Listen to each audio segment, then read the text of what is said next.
বিএনপিতে বেড়ে চলেছে মনোনয়ন বঞ্চিতদের ক্ষোভ। শৃঙ্খলা ভঙ্গে কঠোর শাস্তির হুঁশিয়ারি, ঐক্য ধরে রাখতে পুরস্কৃত করার পরামর্শ।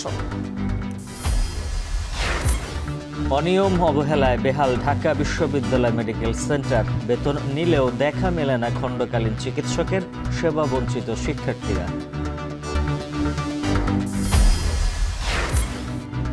শনাক্তের এক যুগ পর বরিশাল নগরীতে চলছে ঝুঁকিপূর্ণ ভবন ভাঙার কাজ। এরই মধ্যে 2টি অপসারণ, দ্রুত শেষ করার তাগিদ বাসিন্দাদের।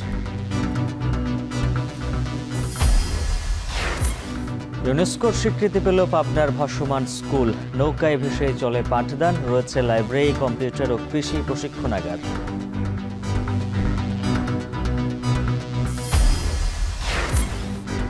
এবং নিউ ইয়র্ক সিটি মেয়র নির্বাচনে ভোট গ্রহণ চলছে। জরিপে এগিয়ে মামদানি, তীব্র প্রতিদ্বন্দ্বিতার আশা কুমোর, ফ্যাক্টর হতে পারেন ট্রাম্প।